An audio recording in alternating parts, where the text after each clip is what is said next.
Welcome to the Yeehoo Pod, a podcast by Yeehoo Press, where we talk all things picture books.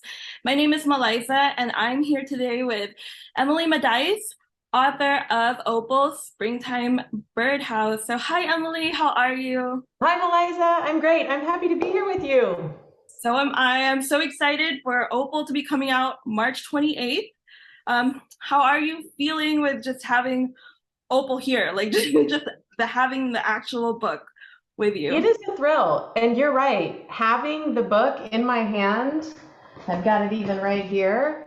It's such a thrill. We authors sit in front of screens all the time, or we're sitting, somewhere either having some coffee or a cocktail, or even in the shower trying to brainstorm different ideas. And so to finally have an idea that went through all of its iterations and somebody hit print and we've got the real deal, that is tremendous. Yeah, so it's coming out in hardcover, and the dust jacket doubles as a poster, which was designed by Albert Arrayás, which we'll talk about later on today. So that's amazing.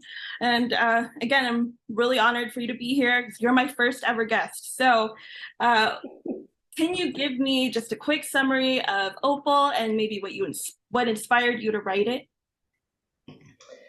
Yeah, so Opal Springtime Birdhouse is about winning in the most expected of places and knowing your true worth that got you there. When we talk about trusting your gut and knowing your worth, following through even when the odds are against you, it can be really hard to see where that might land in the future. And so Opal Springtime Birdhouse really materializes these concepts for young people and even the adults that are reading them to these young people. And I think it's a lesson that sometimes is lost in today's instant gratification, even watching professional sports on TV or professional musicians, art, theater, acting. We see everybody at the top of their game. And it's important to see the arc it takes to get from conceptualizing an idea all the way to see it through fruition. Mm-hmm. And I definitely agree with that. Obviously, one of the biggest themes in Opal is, her hard work and her determination. So it's really nice to see that you're emphasizing that for a book for young readers. And so to discuss your writing style, I did notice there are a lot of repetitions and onomatopoeias, such as bang, whack, whir, squeal, squawk, all over the book. And so I'm curious, why did you decide to include those literary devices in Opal? Sure, that's a good question. So it's funny, the word onomatopoeia is actually my favorite word in English. I think it's a fun sounding word. I think its definition and its purpose is just fun. It is literally the name of the sound an object makes. And so it's just a linguistics playground in your mouth, which is just a joy. I really love the different ways to think about the way that we captivate young readers. And when we think about as adults our role in teaching and reading with them, having that bonding moment, when we have different storytelling styles, it helps to imprint the story and the subliminal messaging to that young listener. So not only do repetitions help to imprint those concepts and those ideas, but when we can break up the text with funny sounding voices, maybe for the different characters, in this case it's different sounds that these objects are making, it triggers the reader that the story is not as didactic or maybe just being talked at as maybe some other instruction that they're receiving. So it makes the story audibly tangible for the listener. I definitely agree because I remember when I was first reading like early like the PDF files of Opal, I remember just like sounding it out and reading it aloud. It was so much fun, so much more fun having those having those onomatopoeias, and it really helps me visualize all of the birdhouse making that all of the kids were doing in the camp. So it's really cool, and I absolutely love that that you included that literary device uh, in your book. It's really clever and makes it so much more memorable. Every time I think of Opal, I'm thinking like bang, whack, whir. That's right. Yeah. That's right. Getting the job done. That's Yeah. right. So obviously, you talk about Opal as like a STEMinist novel. I'm not a novel, a picture book. Mhm. And so hopefully, Opal is going to be like this big inspiration to children who have an interest in STEM. I mean, the art features building, like crafting, and even the end pages have facts on birds. And so, how do you hope your book will inspire children who may or may not even have interest in STEM, or just readers in general? Yeah, that's a great question, and one I thought about a lot because what I hope specifically that this story does is it inspires kids to take their love of STEM or discover their love of STEM and take it outside. Mhm. We are seeing a lot of STEM centered kids literature, which is great. I mean, look at the technology that we're using right now, the math and the science. But what Opal Springtime Birdhouse does is it takes the stem and it puts it in somebody's hands. She's using a hammer. We're talking about structures. We're talking about how things are put together, how things come apart, and different ways to think about something's purpose. When we talk about STEM and what something is designed to do, there is a whole other field that also discusses what it's capable of doing. And when we look at a character like Opal and who she is as a whole, she is in the dirt. She is considering other creatures. She is considering the next level thinking, that next step thinking. And that is shown in her research, it's shown in her execution. And she's unwavering in the way that she builds something from nothing. And it's an inclusive viewpoint of STEM. Not all of us are technology focused, or maybe it just doesn't come as naturally to us. But that doesn't mean that there isn't a STEM field out there for those who want to understand how things work. There's a place for them. And hopefully Opal inspires those young people too. Yeah, I totally agree. And I think even the art definitely, you know, emphasizes everything everything that you said. I mean, we see Opal like climbing up ladders, going up trees to put her birdhouse when she puts it together, and even seeing a bird move in. And it's really nice to see her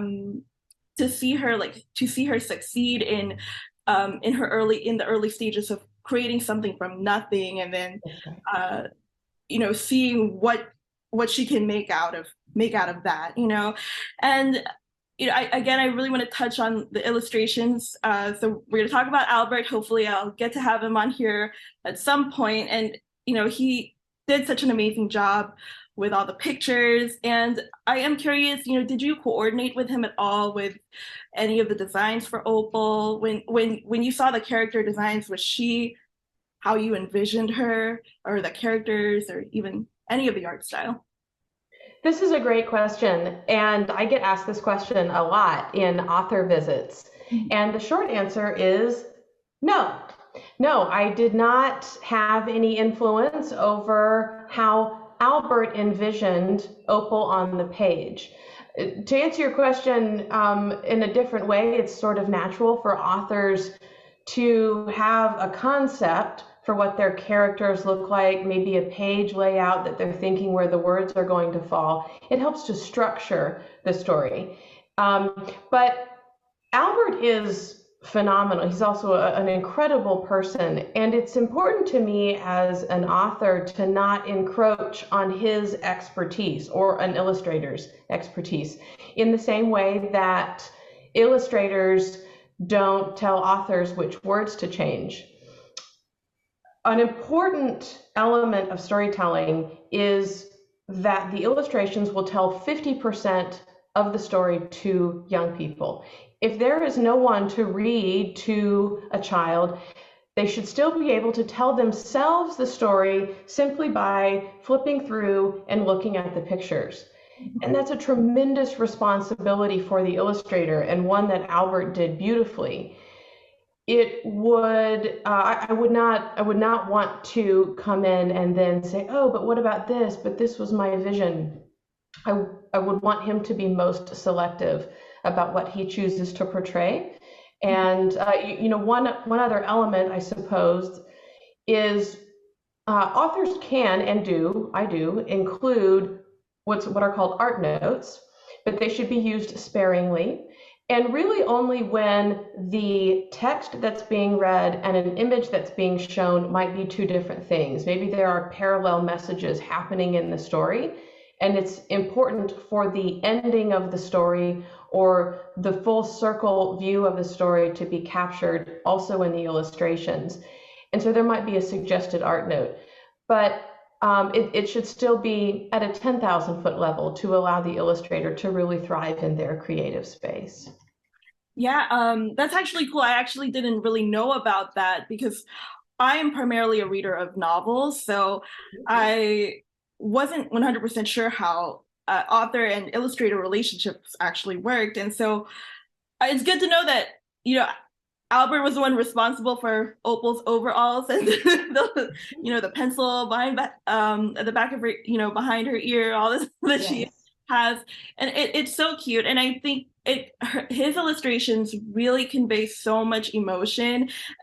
Just looking through Opal's facial expressions and even the other kids at camp, you can definitely see so much personality and so much life in these pictures. And I like what you said about how if kids were to look through this without the ability to read, they can still understand, primarily what the characters are going through.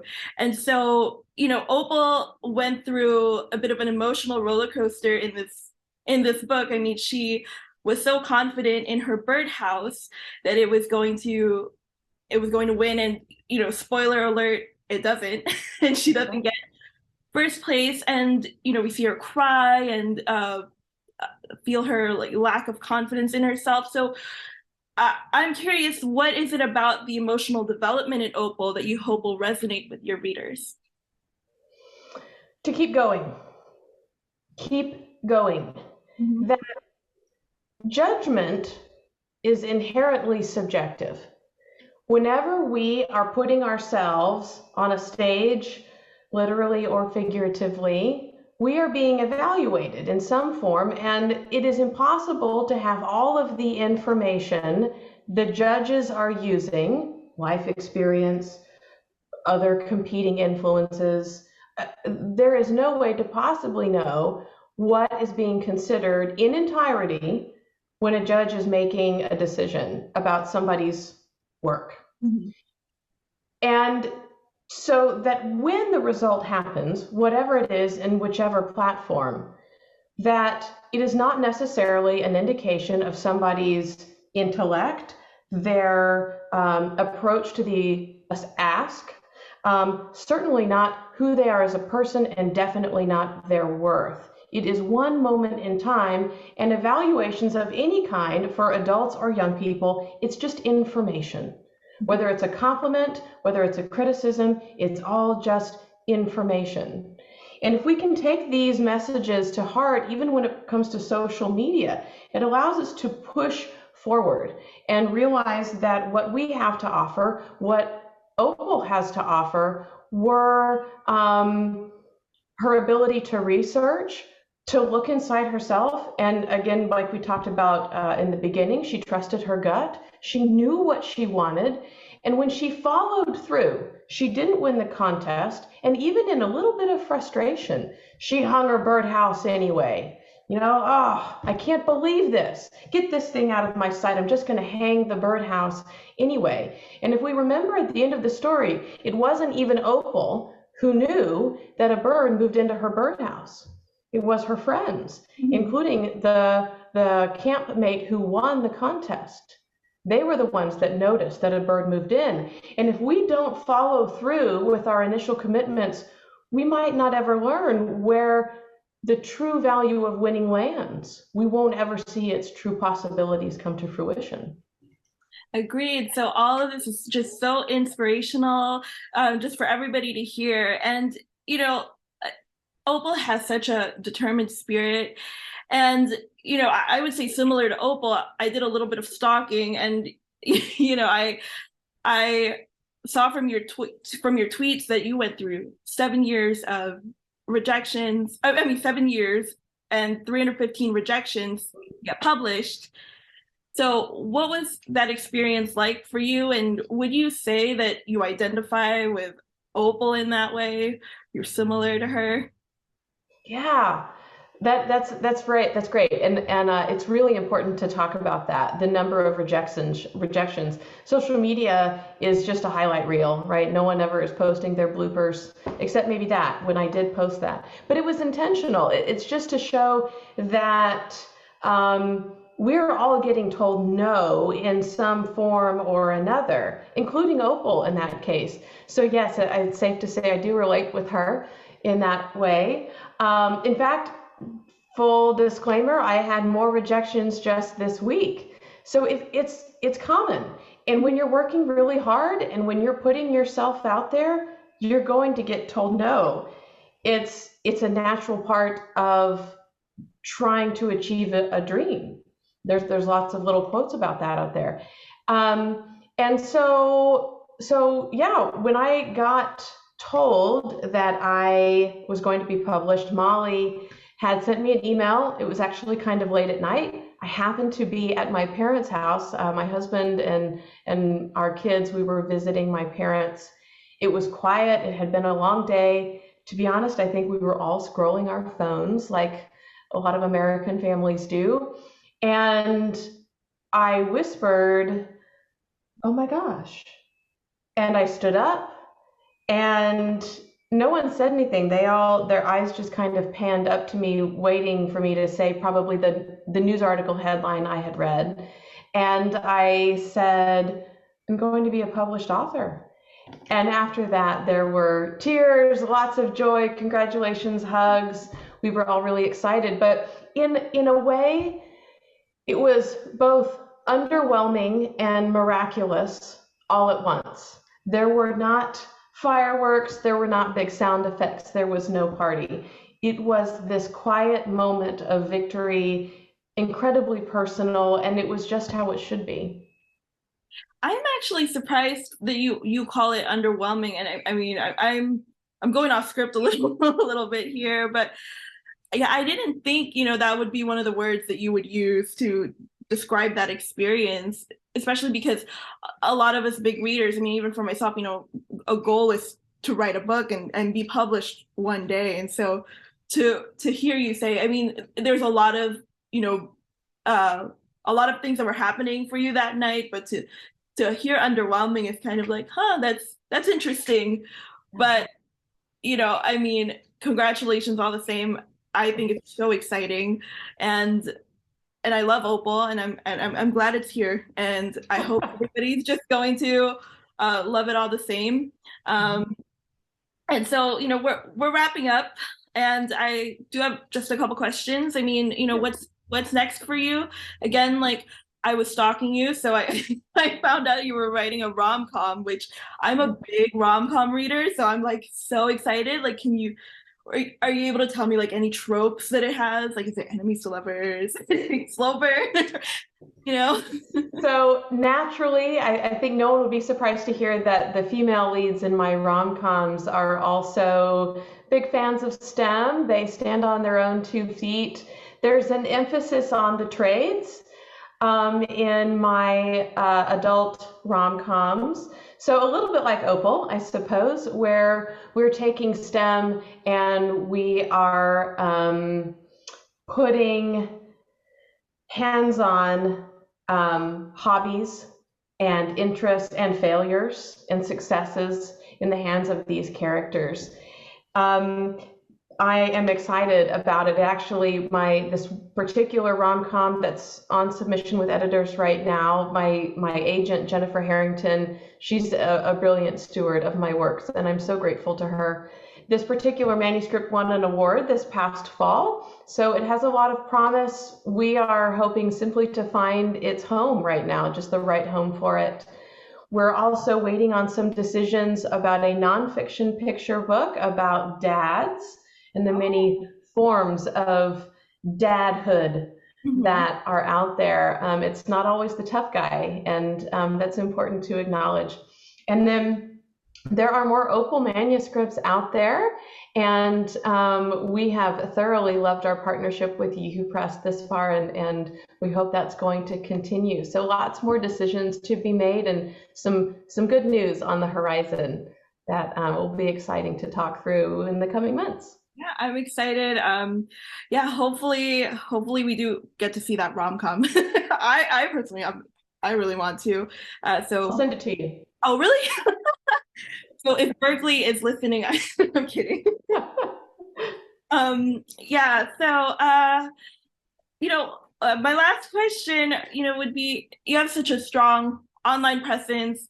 I just want to commend you for all your social media efforts. So, if your readers want to connect with you, where can we find you online? Great question. Yeah. So I mostly hang out on Instagram now. It's just my name, Emily Matheis Author. That's my handle. I'm also on Twitter at Emily Matheis, and then also on TikTok. So those are the main places I hang out. I love connecting with people. I love seeing the photos of what they're reading. I like to post books I'm reading. Also a little bit about my cat, Callie. And so there's lots of little personality tidbits, and I love to connect with those who love books. Yeah.